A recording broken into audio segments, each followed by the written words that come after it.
It had been the busiest summer on the island of Sodor.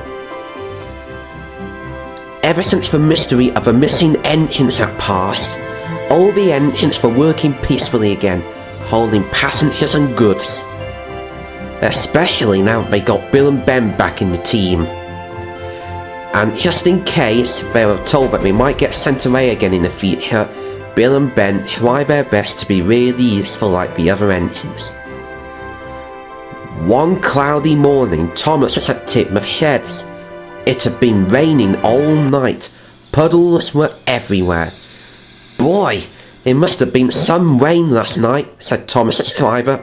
"Yes, I know," agreed Thomas. "I'm glad we got a nice dry engine shed." Thomas is very pleased with Tidmouth Sheds. He thinks it's the best sheds anyone could live in. I wonder if Percy's driver got that photo developed of me and Percy leading the railway show yesterday. Well, we could go and see him later. He's at the works being mended. Okay then. I hope he remembered, said Thomas. Later that afternoon, Thomas arrived at the works. Percy was being repaired and painted as a reward for saving the railway from Diesel 10. "Hello, Percy," Thomas puffed. "I just popped in to see if you got that photo developed of us leading the train parade yesterday. And..." Then Thomas stopped. He saw that Percy's driver had sheets of paper on his hand. "Percy, what's your driver doing?" he asked. "He's been writing a script for my story," replied Percy.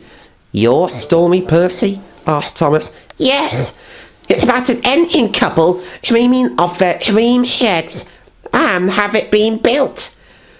Percy's driver read the script, and when he had finished, Thomas was amazed. "That sounds wonderful, Percy. You know, that should be made into a short film, for one of the Pixar films maybe." "Yes, but when will Oscar Star come back though? I'll need his help," replied Percy. He's coming around this weekend. Why don't you show it to him when he comes to visit Knapford Station this week?" "That's a great idea, Thomas. I think I will." On Saturday morning, the Fat Controller and Oscar Starr, the famous film director, gathered all the engines to Knapford Station. "Percy, we've looked at your script and you've did an awesome job on it." "Thank you, Oscar," replied Percy. "Yes, we've decided we're going to adopt the script and made it into a short film, and it will come before one of Oscar's feature-length films. Which is why I've brought one of the engines from Muffle Mountain to star in it." All the engines look excited, but Thomas might knew who it is. Then suddenly an engine came up into the station. "This is Lady. She's going to be the female character into the movie," said the Fat Controller. "Hello everyone." "Hello Thomas, good to see you again. Long time no see," she replied. "Hello Lady," replied Thomas happily.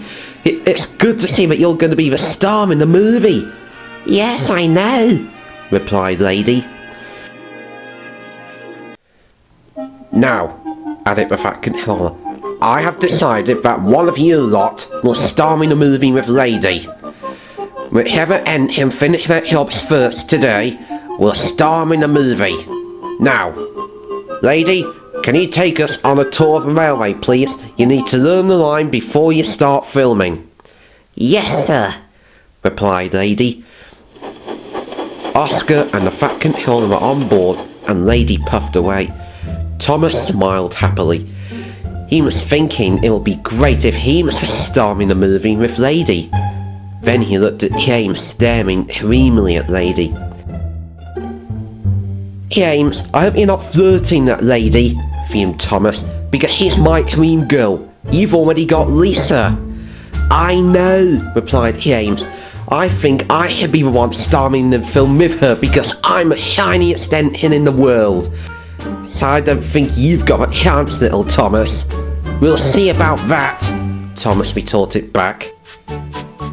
Later that afternoon, all of Thomas's jobs were done. He was sure he finished first, and he steamed proudly back to the yards. But when he arrived at the yards, famous lady, and Stanley. "Thank you, Stanley. You will look awesome on film," Oscar told him. Thomas was surprised. "Stanley, what are you doing here? Shouldn't you be looking after Annie and Clarabelle?"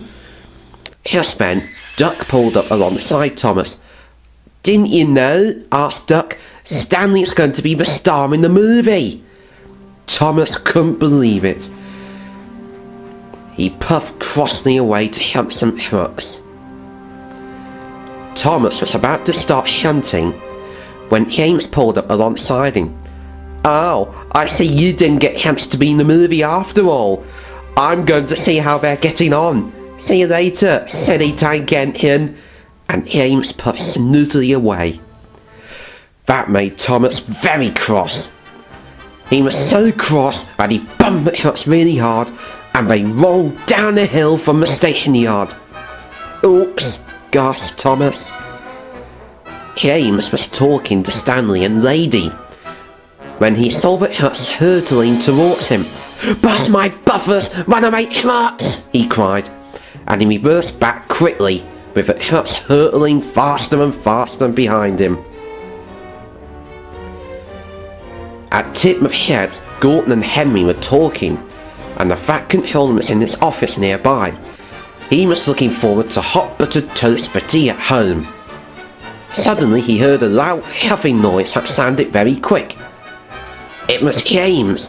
He was heading towards the sheds, but it was too late to do anything now.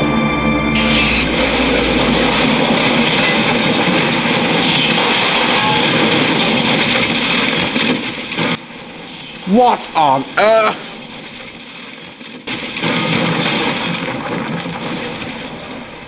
"James!" the Fat Controller shouted and hurried to the yard. Luckily, no one was hurt, but the whole engine shed was a complete wreck. The engine's home was ruined. Gordon and Henry were surprised and very cross with James. Then the Fat Controller arrived. "James!" he boomed crossly. "I'm surprised at you. You should know that going fast backwards is dangerous for tender engines." "Yes, sir," James grunted dizzily. "Now where are we gonna sleep?" grumbled Gordon. "Yeah," replied Henry. "I mean, what if it rains again? We'll have to sleep outside," he fumed crossly. "Now, don't panic, everyone," said the Fat Controller, trying to calm everyone down. Then he continued his conversation with James. "You really need to be careful, James. You're a big engine, and you can't go fast backwards. It's a good thing that Percy's script involves building a new engine shed, which is exactly what we're going to do, and hopefully we'll make it crash-proof. And in the meantime, you'll work at the quarry with Toby, Mavis, and the twins until I can trust you again." "Yes, sir," James groaned. After the Fat Controller left, Thomas arrived. "Oh dear, what happened here?" he asked. James looked at Thomas. Then he turned cross. He remembered that they were the same trucks that Thomas had been shunting before he went to talk to Stanley and Lady. "Thomas, why didn't you tell the Fat Controller it was your fault and not mine?" "What, my fault?" asked Thomas. "Yeah, duh. You bumped the trucks into me," fumed James crossly. "I didn't bump them into you," replied Thomas. "You did. Didn't. Did not. Did too." Before long, James was back on the rails, but he was so cross he didn't stay at Tidmouth Sheds that night. He went to sleep at Knapford Sheds. That night, the engines had no choice but to sleep outside in the yard, next to the sheds. It was a cold and windy night. All we could do was look at the ruined, wrecked sheds. They all wished they could have their home back. The next morning, Oscar and the Fat Controller came to Tidmouth Sheds with some exciting news. "Me, Oscar, and Miss Jenny have all drawn up plans for the new engine shed," he said. "It'll be just like the old one, except it'll be longer and more spacious than ever." "Wow!" exclaimed Henry. But there's some bad news, replied Oscar. Stanley has broken down, so we must find a replacement to star in the film. Maybe this is my chance, Thomas thought to himself. Please, sir, can I do it? He asked. Thank you, Thomas. That's awesome. You've saved the film. But unfortunately, added the Fat Controller, Lady had to go back to Muffle Mountain on important business on her magic railroad. But luckily, me and Oscar have already got our new leading lady, Emily. Emily puffed into the yard. Hello, sir. I'm ready for my close-up. Thomas couldn't believe it. He had to star in the film with Emily. Looks like an ancient couple are starting already, chuckled Gordon. Now, puff away and be really useful engines, said the Fat Controller. Soon the work on the sheds have started. Jack and the pack cleared away the broken rubble from the old sheds and loaded it into Thomas's trucks.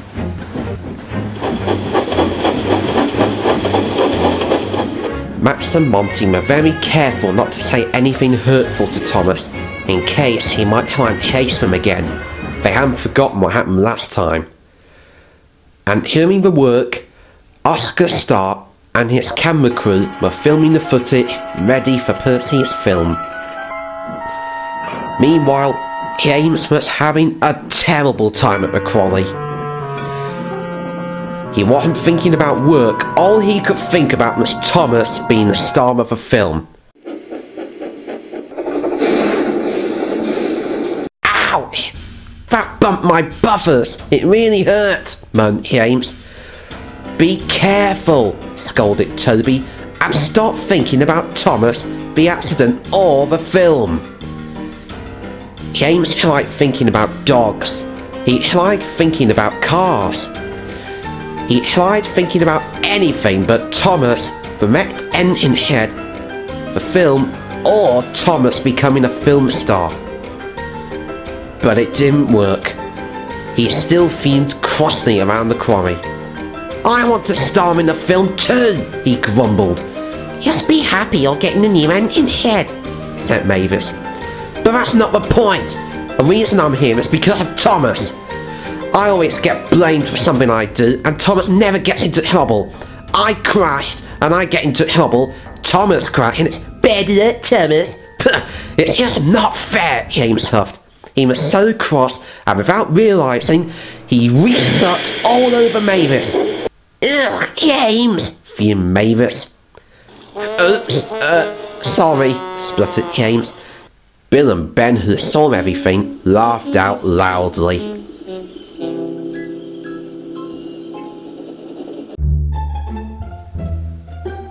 A few days later, the sheds were nearly finished. All we got to do now is add the doors. James' driver could tell that James was still in a bad mood. He looked James all over, but saw nothing wrong. He tried to soothe him, but James still sizzled crossly. I give up. Gonna be a grumpy engine, he said at last. Just then, Thomas arrived. He had come to pick up the new doors for the new engine sheds, and then the sheds will be complete. But James was in his way, and the trucks were behind him. Excuse me, James. Can you... interrupted James grumpily. Look, James, I know you're still cross, but we're still friends, aren't we? Asked Thomas. No, we're not, Thomas, James fumed angrily. It was your fault, but I had to take the blame. But how can it be my fault? I told you, you bumped the trucks into me. I didn't. You just got in the way. I wasn't in the way. You're just the selfish engine I've ever known. And what's that supposed to mean? Fumed Thomas crossly. It means you're a boring, rhyming, selfish, stupid idiot with no education and advice. Thomas turned crosser and crosser. You've been asking for this for a long time, and this is what you get for not shutting your... mouth. Later, Edward, Donald and Douglas pulled the two engines clear of a breakdown train. Luckily no one was hurt, but the shed doors inside the trucks were all ruined. 3 of them were wrecked, but the others were all right. "How did this happen?" asked the Fat Controller. "I've done a really stupid thing," replied Thomas. "No, it's my fault," answered James. "No, it wasn't," retorted Thomas. "Yes, it was," puffed James. "Hang on, you two. You better tell me what it's all about first." "Well, I wanted to show James that I'm not a selfish, silly little engine, so I gave him a bump to shut him up." "Oh, honestly, Thomas, that wasn't very smart of you, was it?" said the Fat Controller crossly. "It wasn't Thomas's idea. It was mine," replied James. "It doesn't matter," retorted Thomas. "It was me that did it, so it's my fault. I'm sorry, sir." "As long as you're all right," sighed the Fat Controller. "I have a feeling that you two haven't gotten on with each other lately ever since that accident. What are we going to do?" "Do you mind if I borrow Thomas and James, sir, just to sort the argument out?" "Oh, that'll be great, Oscar," said the Fat Controller. "But sir, what about the doors? We haven't got any spare doors now." "Oh man." James felt worse than ever. "Because of us, we're now short of doors for the new engine shed.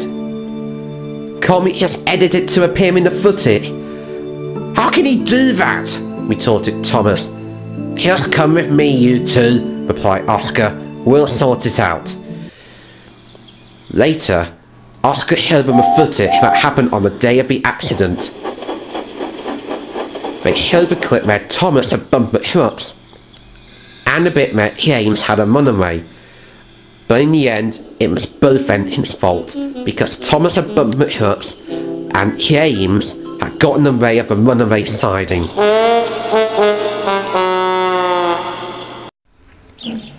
That evening, the engines went to see the Fat Controller. They were surprised and delighted. The sheds have been built again. "Oh, sir, they're the best looking engine sheds ever," said Gorton happily. "They look amazing," agreed Henry. "It's even better than I pictured it in my script," exclaimed Percy. "Ah, there's just one last thing to do." "But sir, why are there 2 extra spaces?" asked Edward. Well, them 2 spaces are for you and Emily, Edward. From now on, you can stay at Tidmouth Sheds too." "Oh, thank you, sir," said Edward. "Yes, thank you," said Emily happily. "It'll be good to be with you guys again." But James was still looking puzzled. "Why didn't you let me take the blame earlier, Thomas?" he asked. "Well, it was my fault," said Thomas. "Yeah, but after what happened earlier, it looks like that crashing into the sheds was really my fault. I shouldn't have gotten away with the runaway siding, and I shouldn't have reversed faster and faster. It was really dangerous of me. And I'm sorry for giving you a hard time, Thomas. But I've got a way to make it up to you." "Oh, how?" asked Thomas. "Well, the last space hasn't got a door, so I'm going to take that space and let you have the one with a door." "Ah, thank you, James." But then Thomas had a running thought. "But then you'll get wet if it rains, and it will be my fault." "No, it's my idea, so it will be my fault," James fumed crossly. "No, it'll be me that's doing it, so it will be my fault," replied Thomas. "Yeah, but you'll be doing it 'cause I said so it will be my fault," James fumed crossly. The engines couldn't believe it. Thomas and James started arguing all over again. Hey, calm down, you two," replied the Fat Controller. "You don't need to worry." "Yes," replied Oscar, "'cause everyone's going to have a door, and it will make the film complete." "That's right, Oscar," said the Fat Controller. "We had 3 spare ones, so all it took was a quick lick of green paint." But you fitted 2 of them, but where's the last one? Asked Thomas. Ah! Percy, can you move that truck out of the shed? Okay, sir. Puffed Percy. He puffed over onto the turntable and coupled up to the truck. And as he pulled it out of the shed, Thomas and James gasped. There was the spare shed door. They were now very happy. Now the sheds were complete. Now no one's going to get wet, said the Fat Controller. And best of all, it's no one's fault. Not even mine, tooted James, and all the engines laughed. Ah, now the sheds look awesome, sir. It'll be perfect for the final scene we're going to film tomorrow. And as you've two learnt your lesson, James, how would you like to come and watch the filming tomorrow? Oh, thank you, sir, said James happily. And good luck for tomorrow, Thomas and Emily. Oh, thank you, James, good old friend. Thomas and James smiled happily. It was good to be friends again.